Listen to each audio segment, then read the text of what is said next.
أما بعد فأعوذ بالله من الشيطان الرجيم بسم الله الرحمن الرحيم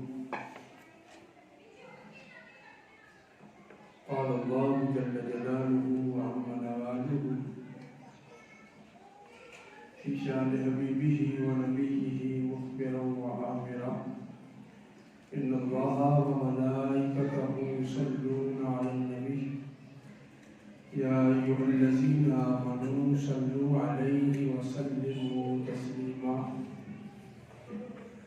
اللهم صل على سيدنا ومولانا محمد وعلى آل سيدنا ومولانا محمد وبارك وسلم عليه تمام احباب کر پڑھیے الصلاۃ والسلام علیک یا سیدی یا رسول اللہ وعلى آلك وأصحابك يا سيدي يا حبيب الله الصلاة والسلام عليك يا سيدي يا نبي الله وعلى آلك وأصحابك يا سيدي يا نور الله الصلاة والسلام عليك يا سيدي يا شفيع المذنبين وعلى آلك وأصحابك يا سيدي يا رحمة للعالمين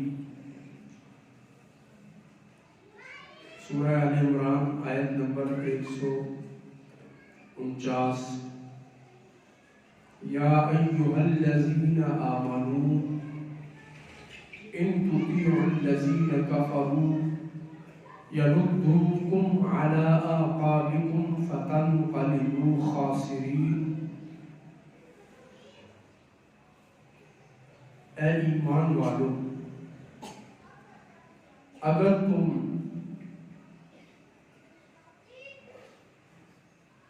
کافروں کی سنو گے اور مانو گے یردوکم علی اعقابکم تو وہ تمہیں ایڑیوں کے بل پھیر دیں گے فتنقلبوا خاسرین تم اسلام سے پھرو گے نقصان اٹھاتے ہوئے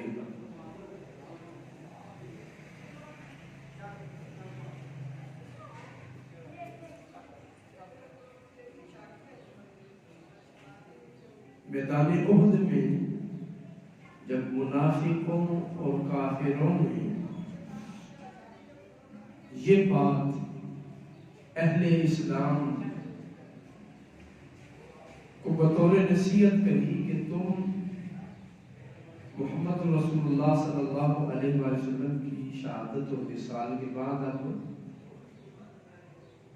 ابو سفیان کی پناہ میں آ جاؤ اور اپنے پرانے دین میں واپس چلے جاؤ تمہاری جان بخشی ہو جائے گی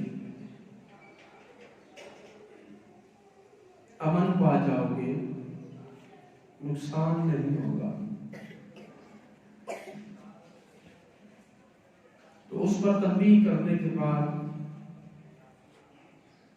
اللہ رب العزت پہلے اہل ایمان کی ثابت قدمی کو ذکر فرمایا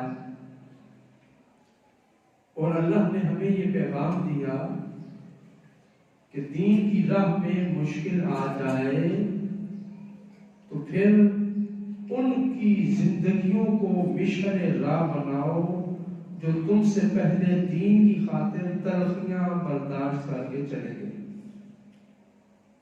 جنہوں نے دین کی راہ میں مصیبتیں اٹھائی فرعون کا سامنا کرنے والوں کی زندگی کو پڑھو نمرود کے سامنے سینہ تان کے کھڑے ہو جانے والے مجاہدوں کی داستان دیکھو تمہیں ثابت قدمی نصیب ہو تمہیں یہ مصیبت اور مشکل گزارنا آسان ہو جائے گی ان کی زندگیوں کا مطالعہ کرو انہیں پڑھو دیکھو کہ وہ بھی تمہاری طرح انسان تھے ان کے سامنے بھی وقت کا فرعون نمرود اور جابر ظالم قسم کے بادشاہ آئے،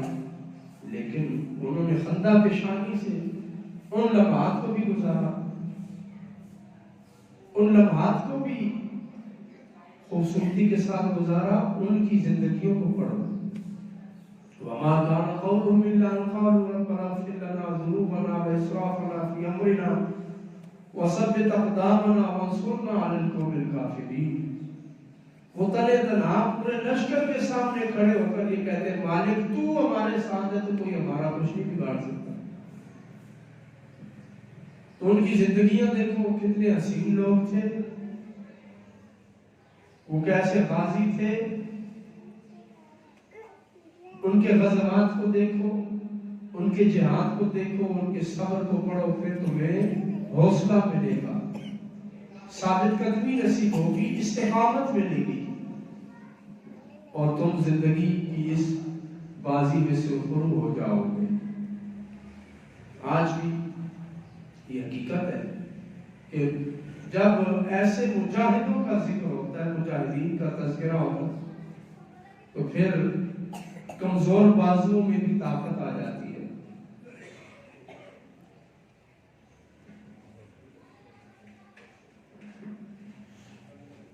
پھر کمزور دلوں کو بھی جذبہ و توانائی میسر آتی ہے۔ نبی مکرم شفیع معظم صلی اللہ علیہ وآلہ وسلم کہ صحابہ کی زندگیاں ہمارے لیے مشعل راہ ہیں۔ کس لیے مشعل راہ ہے کہ ان میں سے چند لوگوں کے ذہنوں میں جو وسوسہ آیا، اس وسوسے کو بھی اللہ رب العزت نے صاف کر کے صحابہ کو ایک واضح پیغام دیا کہ اے میرے محبوب کے غلاموں، تم جس دین کو چھوڑ کر جس دین میں آئے ہو، اس دین کو چھوڑنا فائدے کا باعث تھا۔ جس دین میں آئے ہو، اس دین میں تمہارے لیے بہاریں ہیں، سربلندی ہے، تمہارے لیے دنیا میں بھی عزت کا سامان ہے اور آخرت میں بھی عزت کا سامان ہے، اور آپ اس دین سے ایک قدم بھی پیچھے ہٹنا تمہارے لیے بہت ہے، خسارہ ہی خسارہ ہے۔ ان تطیعوا الذین کفروا یردوکم علی اعقابکم، اگر تم پھر گئے، یعنی تم پھرے نہیں، اگر وہ جو ایک لمحے کے لیے تمہارے ذہن میں خیال آ گیا تھا، وہ خیال نظریہ مان کر مستحکم ہوتا اور تم اپنے قدم پیچھے ہٹا لیتے، فَتَنْقَلِبُوا خَاسِرِينَ، تو تم پیچھے تو ہوتے لیکن نقصان والے ہوتے۔ تو اللہ رب العزت نے کفار کی اطاعت سے منع فرما دیا کہ ان کی اطاعت بالکل نہ کرو۔ جب اطاعت رسول اللہ کی کرنی ہے، اطاعت خدا کرنی ہے، تو پھر کافروں کی طرف دیکھنا کیا، انہیں سننا کیا، انہیں سمجھنا کیا، پھر ان کی تہذیب کیا، ثقافت کیا۔ ان تطیعوا الذین کفروا، امام ابن جریر طبری نے بڑی خوبصورت تفسیر کی، فرماتے ہیں یا ایھا الذین آمنوا، یا ایھا الذین صدقوا اللہ ورسولہ، اے ایمان والو جنہوں نے اللہ اور رسول کی تصدیق کی ہے، فی وعد اللہ، اللہ کے وعدے کے پورا ہونے کی۔ مومن وہ ہے جو اللہ کے وعدے پہ یقین رکھتا ہے، وَوَعِیدِهِ، اور اللہ کی وعید، اس کی تنبیہ، اس کے ڈرانے ڈراوے اور دھمکی کی جو تصدیق کرتے ہیں۔ اے ایمان تم وہ ہو جنہوں نے اللہ رسول کا کلمہ بھی پڑھا ہے اور اللہ رسول کی ذات پر ایمان بھی لایا ہے اور اللہ رسول کے احکام مانتے بھی ہو۔ وَأَمْرِهِ وَنَهْيِهِ، اللہ نے جس کرنے کا حکم دیا تم وہ کرتے ہو، وَنَهْيِهِ، جس سے منع کیا اسے رکھتے ہو۔ یعنی اہل ایمان وہ ہیں اللہ رسول کو مانتے بھی ہیں اور اللہ رسول کی مانتے بھی ہیں۔ ایمان صرف ماننے کا نام نہیں، اللہ رسول کو مان لیے تو بس کافی ہو گیا، نہیں، اللہ رسول کو مان کر اللہ رسول کی ماننا بھی۔ امام ابن جریر نے آپ منو کا جو معنی لکھا ہے وہ محض کلمہ پڑھنا نہیں، زبان سے اقرار نہیں، بلکہ جب اللہ رسول کا حکم آ جائے، موقع و محل آ جائے، اس پر اس حکم کو بھی ماننا ایمان ہے۔ ان تطیعوا الذین کفروا، اگر تم نے اطاعت کی کافروں کی، یعنی ان کی جنہوں نے نبوت محمدی کا انکار کیا، الذین جحدوا نبوت نبیکم محمد صلی اللہ علیہ وسلم من الیہود والنصارى، یہود و نصارہ جو تمہارے نبی کے منکر ہیں، اگر تم نے ان کی مانی۔ اب بڑی لاجیکل بات اللہ رب العزت نے فرمائی کہ وہ تمہارے نبی کو مانتے ہی نہیں ہے، تو پھر تم ان کی کس لیے مانتے ہو؟ پھر تم ان کی طرف دیکھتے کیوں ہو، سنتے کیوں ہو؟ یہود و نصارہ، اچھا یہود و نصارہ دونوں ہی نبوت محمدی کے منکر ہیں، لیکن یہودوں اور نصارہ جب یہ دونوں مقابل ہوں تو ان دونوں میں یہودی برے ہیں، اس لیے کہ یہودیوں نے حضرت عیسیٰ علیہ السلام کا بھی انکار کیا ہے۔ تو یہودی دو نبیوں کے منکر ہیں، عیسیٰ علیہ السلام کے اور ہمارے پیارے نبی محمد رسول اللہ صلی اللہ علیہ وسلم، جبکہ نصارہ، عیسائی، کرسچن، انہوں نے عیسیٰ علیہ السلام کو تو مانا، لیکن عیسیٰ علیہ السلام جو پیغام دے گئے تھے کہ میرے بعد نبی آئے گا، یاتی من بعد اسمہ محمد، اس کو نہیں مانا، نبوت محمدی کے منکر ہیں۔ تو ان دونوں کا مقابلہ ہو تو دونوں میں یہودی برے ہیں، دونوں برے لیکن زیادہ برے یہودی۔ لیکن یہاں پر فرمایا جا رہا ہے ان تطیعوا الذین کفروا، اگر تم نے کافروں کی اطاعت کی، اور ان کافروں سے مراد یہودی اور نصرانی، عیسائی۔ گویا کہ اس آیت مبارکہ آل عمران کی، سورہ آل عمران کی آیت نمبر 150 کے مطابق بھی یہودی بھی کافر ہیں اور عیسائی بھی کافر ہیں۔ واضح الفاظ ہے، ان تطیعوا الذین کفروا، اگر تم نے کافروں کی اطاعت کی، اگر تم نے کافروں کی اطاعت کی تو پھر کیا ہوگا؟ یردوکم علی اعقابکم، اس لیے کہ وہ خود کافر ہیں، تو تم جب ان کے پیچھے چلو گے تو وہ تمہیں بھی کافر ہی بنائیں گے۔ علی اعقابکم، تم اپنی ایڑیاں پیچھے ہٹا لو گے، یردوکم، تمہیں مرتد بنا دیں گے، فتنقلبوا خاسرین، تم خسارے والے ہو جاؤ گے۔ یعنی یہود و نصارہ کی اطاعت، اور یہاں پر اس اطاعت کو مخصوص بھی نہیں کیا بلکہ عمومی انداز میں ذکر فرمایا کہ اگر تم نے کافروں کی اطاعت کی، اور یہ اطاعت کیا تھی، اس میں جھانسا کیا دیا یہود و نصارہ نے اہل ایمان کو؟ حفاظت جان کا، کہ تمہاری جان بخشی ہو جائے گی، جان خلاصی ہو جائے گی، تمہیں کوئی نقصان نہیں ہوگا، تمہاری جان بخشی ہو جائے گی، تم نقصان نہیں اٹھاؤ گے۔ یعنی یہودی ہوں یا نصرانی ہوں، انہوں نے اہل ایمان کو جو سب سے پہلا جھانسا دیا تھا وہ یہ تھا کہ مومنوں کی ہم جان کی حفاظت چاہتے ہیں، اور جان کی حفاظت کا اصول یہ ہے کہ یہ ایمان چھوڑ دیں، اطاعت خدا اور اطاعت مصطفیٰ چھوڑ دیں۔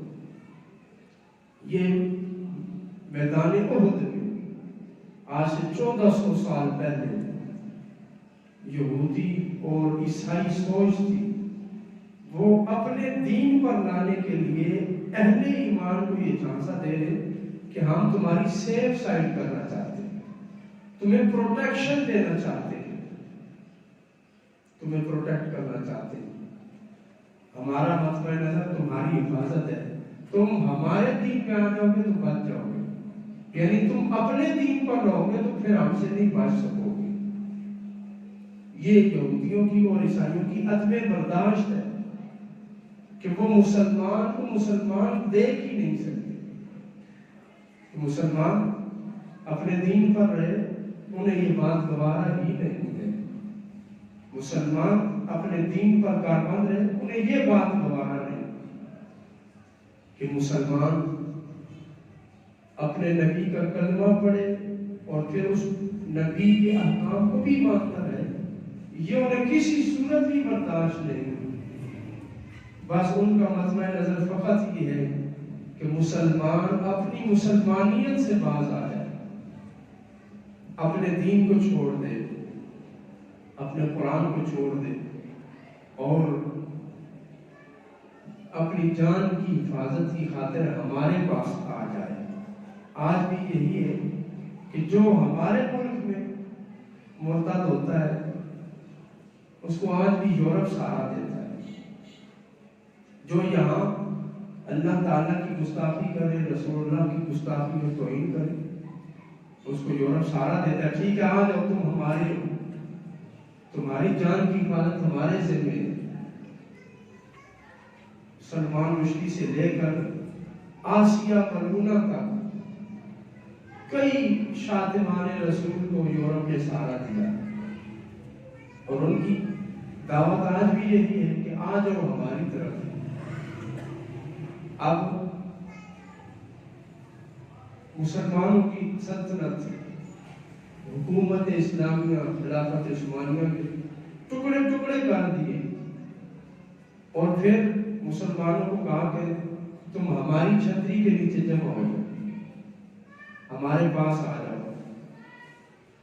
ایک سلطنت سعودیہ بنا دی، دوسری سلطنت عمان بنا دی، قطر بنا دیا، سلطنتیں علیحدہ علیحدہ بنا کے دیتے گئے کہ تم ہمارے نیچے آ جاؤ، ہمارے ساتھ آ جاؤ، تمہیں آزادی ہوگی۔ ہاں، جب ہم کہیں تو تمہیں اپنا دین چھوڑنا ہوگا۔ سابقہ دور حکومت میں جب ٹرمپ حجاز مقدس میں گیا تو اس دن سرکاری طور پر یہ حکم نامہ جاری ہوا کہ آج کے دن سعودیہ کا جو آئین ہے وہ معطل رہے گا، سعودیہ کا آئین معطل رہے گا۔ آئین معطل ہونے کا معنی یہ ہے کہ سعودیہ کے اندر آج کے دن، چونکہ ٹرمپ آ رہا ہے، آج کے دن اگر کوئی عورت بغیر ابایا کے، بغیر پردے کے باہر نکلے گی تو اس سے پوچھ گچھ نہیں ہوگی، کیونکہ اس کے ساتھ اس کی خاتون اول آ رہی ہے اور وہ اپنے لباس میں آئی۔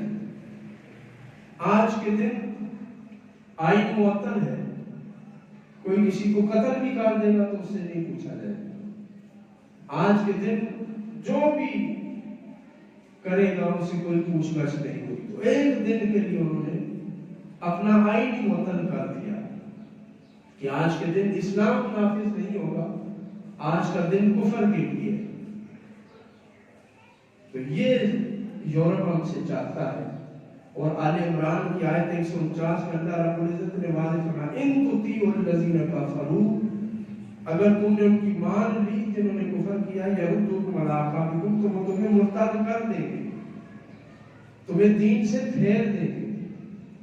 وہ دن تھا کہ جس دن حجاز مقدس پر یہ ظلم ہوا، اور اس کے بعد سے مسلمانوں کے لیے حرمین کے دروازے بند کر دیے گئے، طواف کعبہ بھی بند کر دیا گیا، تراویح بھی بند کر دی گئی، اور حج کا مقدس فریضہ بھی محدود کر دیا گیا۔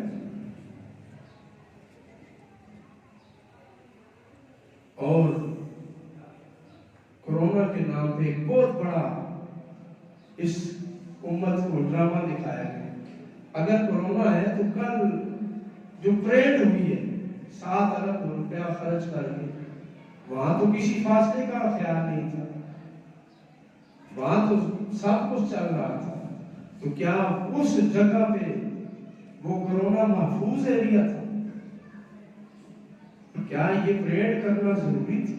اور ہماری مسجدوں کو بند کیا گیا، کراچی کے اندر نمازیوں کو عین نماز کی حالت میں مارا بھی گیا، اور یہاں پر اپنے معاملات چل رہے ہیں۔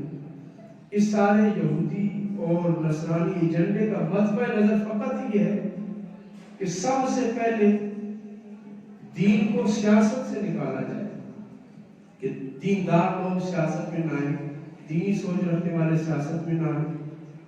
اور اب جو دوسرا قدم اٹھایا گیا، دوسرا سٹیپ ہے، وہ یہ ہے کہ دین کو ریاست سے نکالا جائے، ریاستی سطح پر جو دینی تہوار منائے جاتے ہیں انہیں ختم کیا جائے، اور وہ تہوار صرف رکھے جائیں جو اقوام متحدہ نے مقرر کیے ہیں، اور مسلمان اپنے تہوار جو ہے وہ نہ منائیں۔ اور اس کے لیے پھر ہمارے اندر سے بعض علماء کو خریدا جاتا ہے، کیونکہ انہیں پتہ ہے کہ ان کی کمزوری کیا ہے، پیسہ ان کی کمزوری ہے، اسٹیٹس ان کی کمزوری ہے، جاگیر دولت ان کا محبوب مشغلہ ہے، اور وہ پھر اس کے تحت خریدتے ہیں۔ تو اللہ رب العزت نے اس اتنے بڑے جرم کو مٹانے کے لیے صرف ایک آیت میں اشارہ کر کہتی ہے، ان تطیعوا الذین کفروا، اگر تم نے کافروں کی مان لی، یردوکم علی اعقابکم، تمہیں مرتد کر دیں گے، فتنقلبوا خاسرین، تم خسارے میں ہو کر واپس پلٹو گے۔ جس نے آج تک یورپ کی مانی ہے، اس کا حشر کیا ہوگا دنیا؟ وہ دنیا میں بھی خسارے میں رہا، دین تو اس نے بیچ دیا، لیکن تنقلبوا خاسرین کا وعدہ اللہ تعالیٰ کا ہے کہ تم خسارے میں ہو کر واپس جاؤ گے۔ ایک تو یہ کہ جن کی خاطر تم نے دین فروشی کی وہی تمہیں خسارہ دیں گے، جب وہ دنیا میں تمہیں خسارہ دیں گے پھر تمہیں سنبھلنے کا موقع بھی نہیں ہوگا، پھر وقت گزر چکا ہوگا، پھر اللہ رب العزت کا وعدہ ہلاکت پورا ہو جائے گا۔ فتنقلبوا خاسرین فترجعوا عن ایمانکم ودینکم الذی ہداکم اللہ له خاسرین، یعنی حالکین قد خسرتم انفسکم وضللتم عن دینکم وذهبت دنیاکم وآخرتکم، تمہاری دنیا بھی جائے گی اور آخرت بھی جائے گی۔ ينهى بذلك أهل الإيمان إلا أن يطيعوا أهل الكفر في آرائهم۔ اس آیت میں اللہ نے اہل ایمان کو منع فرمایا کہ کافروں کی کسی رائے کو نہ مانا جائے، کسی کافر کی کوئی رائے تسلیم نہ کی جائے۔ وَيَنْتَصِحُوهُمْ فِي أَدْيَانِهِمْ، اور دین کے معاملے میں انہیں مخلص نہ سمجھا جائے۔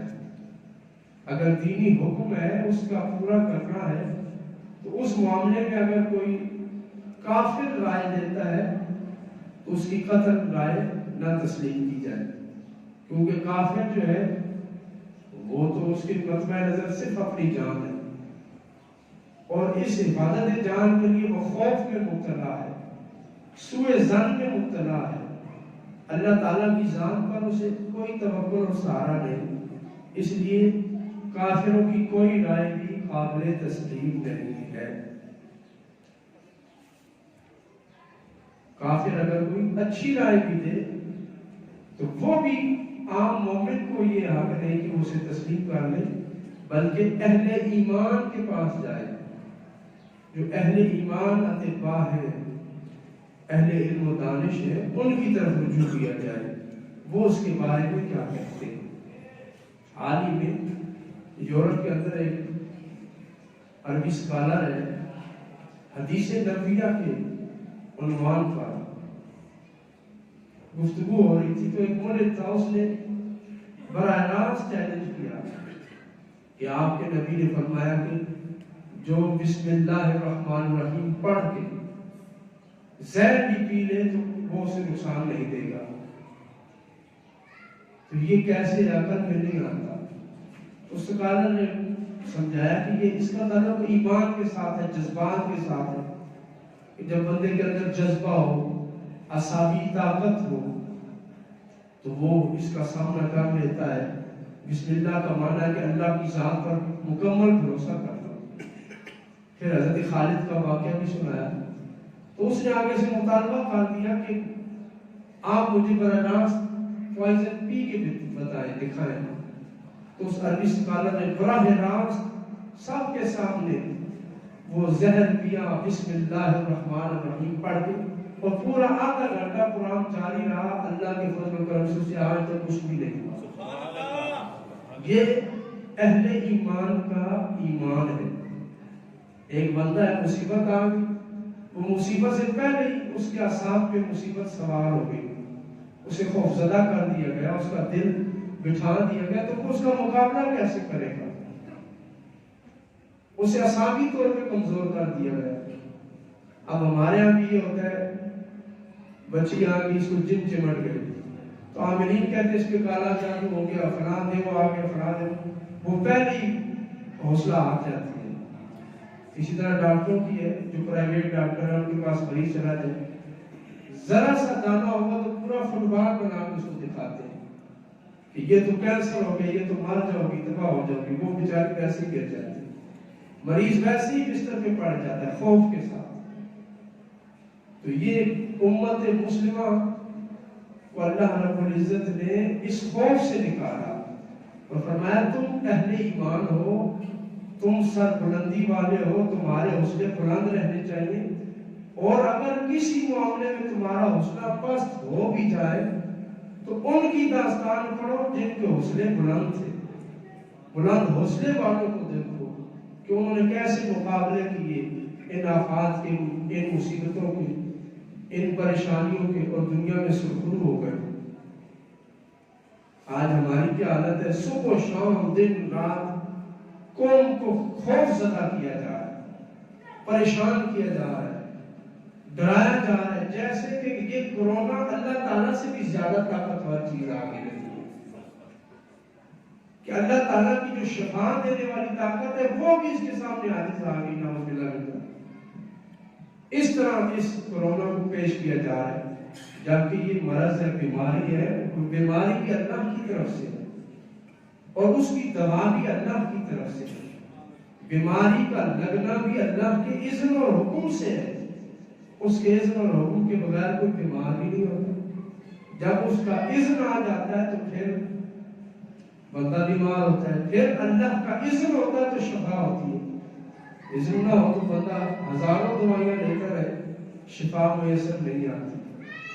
تو بجائے اس کے کہ ہمیں یہ سبق دیا جاتا کہ یہ بیماری ہے، اللہ تعالیٰ کی ذات پہ بھروسہ کیا جائے، احتیاط بھی کی جائے اور دعا بھی کی جائے اور ساتھ اللہ کی ذات پہ بھروسہ بھی رکھا جائے.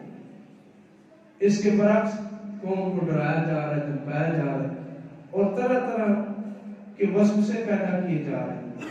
اور ہمارے اسپتالوں میں جو ڈرامہ رچایا جا رہا ہے، ذرا سا مریض جاتا ہے فوراً کرونا میں ڈال دو، جو بھی فوت ہو رہا ہے جی اس کو کرونا میں ڈال دو. تو یہ اہل ایمان کے لیے یہود و نصارہ کی ایک سازش ہے. اور اللہ رب العزت نے اس سے پہلے ہی ہمیں آگاہ کر دیا کہ ان کی تم نے نہیں مانی. ان تطیعوا الذین کفروا، اگر تم کافروں کے پیچھے چل پڑے،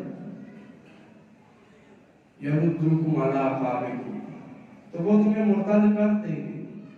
فتنقلبوا خاسرین، تم خسارے کے ساتھ واپس پلٹو گے، خسارہ اٹھاتے ہوئے واپس جاؤ گے، اور تم پھر نہ دنیا میں فائدہ اٹھا سکتے ہو نہ آخرت میں.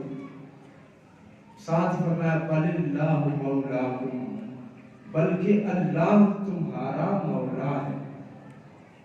مولا کس کو کہتے ہیں؟ ولی کو. ولی جو قریبی ہوتا ہے، ولی قریبی کو کہا جاتا ہے. جس طرح نکاح کے وقت پوچھا جاتا ہے کہ اس عورت کا ولی کون ہے؟ ولی سب سے قریبی باپ ہوتا ہے. تو اللہ رب العزت فرماتا ہے بَلِ اللَّهُ مَوْلَاكُمْ، اللہ تمہارا مولا ہے، یعنی اللہ تمہارا قریبی ہے. یہ کافر تو تمہارے دشمن ہیں، انہیں تمہارے ساتھ کوئی خلوص نہیں، محبت نہیں، پیار نہیں، نہ تمہارا خیال ہے. بَلِ اللَّهُ مَوْلَاكُمْ، تمہیں اس دنیا میں سربلند دیکھنا جو چاہتا ہے وہ ذات اللہ کی ہے. اللہ تمہارا مولا ہے، تمہاری ولایت اللہ کے ہاتھ میں ہے، تم اللہ کی ولایت میں ہو. وَهُوَ خَيْرُ النَّاصِرِينَ، وہ سب سے افضل مددگار ہے. جتنے بھی مددگار ہیں یہ سب نچلے درجے کے ہیں، ہیج ہیں، اور اللہ کی مدد سب سے افضل والا ہے. اللہ تعالیٰ کی مدد جب سب سے افضل ہے، سب سے بہترین مددگار اللہ ہے، تو وہ سب سے افضل اور بہترین مددگار تمہارا سب سے زیادہ قریبی ہے. اگر تم ایمان پر قائم رہے، ولیکم، وہ تمہارا ولی ہے، وناصرکم، تمہاری مدد کرنے والا، علی اعدائکم، تمہارے دشمنوں کے مقابلے میں، الذین کفروا، جو کافر ہیں. وَهُوَ خَيْرُ النَّاصِرِينَ، وہ سب سے افضل مددگار ہے. لا من فررتم الیہ من اليہود واہل الکفر باللہ، اللہ تمہارا سب سے افضل مددگار ہے، یہ یہودی تمہارے مددگار نہیں ہو سکتے. فَبِاللَّهِ الَّذِي هُوَ نَاصِرُكُمْ وَمَوْلَاكُمْ فَاعْتَصِمُوا، جو تمہارا سب سے افضل مددگار ہے اور تمہارا سب سے زیادہ قریبی ہے، تو تم اس کی مدد میں آؤ، اس کا دامن پکڑو. فَاسْتَنْصِرُوا دُونَ غَيْرِ، تو غیروں کو چھوڑ دو، اللہ سے مدد مانگو، اللہ کے ساتھ اپنی لو لگاؤ. مِمَّن يَبْغِيكُمُ الْغَوَائِلَ وَيَحْسُدُكُمْ بِالْمَكَارِهِ، جو لوگ ہیں یہود و نصارہ، یہ تو ہیلے اور مکر کر کے تمہیں راہ راست سے ہٹانا چاہتے ہیں، اور تمہارا بہترین جو مددگار ہے وہ اللہ ہے، تمہارا قریبی ہے، تمہارے لیے اچھا سوچتا ہے، تمہاری پرورش کرنے والا ہے. اے اہل ایمان، تمہارے لیے سب سے مضبوط سہارا اللہ کا ہے، اللہ کی طرف آؤ. آیت نمبر 149 اور 150 میں اللہ رب العزت نے اپنی ذات کی طرف آنے کا حکم دیا کہ دشمن سامنے ہے، میدان میں ہے،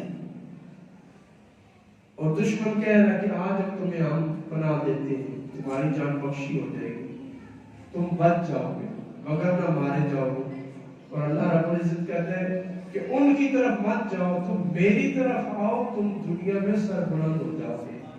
اور پھر دنیا نے دیکھا وہ جو مٹھی بھر لوگ تھے اللہ رب العزت کے اس بلاوے پر اللہ کی طرف حاضر ہو گئے، دوبارہ تلواریں اٹھا لی اور جنگ میں گھس گئے اور کافروں کے چنگے چھڑا دیے اور اتنے مضبوط بڑے لشکر کو بھگا دیا. اور اللہ رب العزت نے ان چند افراد کو یہ عزت اور عظمت دی کہ پھر جا کے کیسر و کسرا کی سلطنت انہوں نے لڑ دی، دنیا میں یہ پہنچ گئے اور پھیل گئے. وہ چند لوگ جو تھے جنہیں دیکھ کر کیسر و کسرا کے ترجمان کہتے تھے کہ تمہارے ننگے اور کمزور اور نحیف جسم، یہ ہڈیوں کے ڈھانچے بتاتے ہیں کہ تمہیں بھوک ہی یہاں لے آئی ہے، تم بھوکے پیاسے ہو تو ہم تمہیں کھانا دیتے، آؤ ہمارے پاس رہو، ہم تمہیں رہائش دیتے.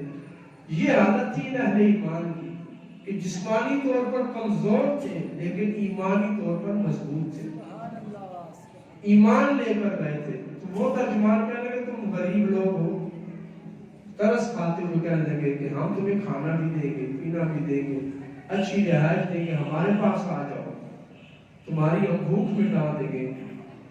تو آگے سے ان اہل ایمان کی ایمانی حرارت نے کیا جواب دیا کہ ہم پیاسے ہیں، ہم کافروں کے خون کے پیاسے ہیں، ہم بھوکے ہیں، ہم ایمان کے بھوکے ہیں، ہمیں ایمان کی تسکین چاہیے، ہم اللہ اور اس کے رسول کا کلمہ بلند کرنے کے لیے یہاں آئے ہیں.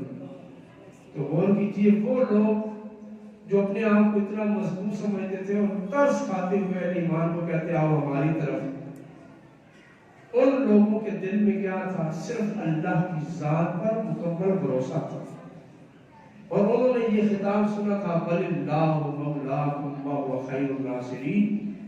انہیں پتا تھا کہ سامنے دشمن ہے لیکن ہماری پشت پہ اللہ تعالیٰ کی رحمت کا ہاتھ ہے، اللہ تعالیٰ کی مدد ہماری پشت پہ کھڑی ہے۔ تو وہ بڑے سے بڑے طوفان کے ساتھ ٹکرا جاتے تھے۔ اہل ایمان کا یہی اسلوب ہونا چاہیے اور یہی زندگی گزارنے کا سلیقہ ہونا چاہیے۔ مالک کائنات ہمیں استقامت ایمانی عطا فرمائے۔ وآخر دعوانا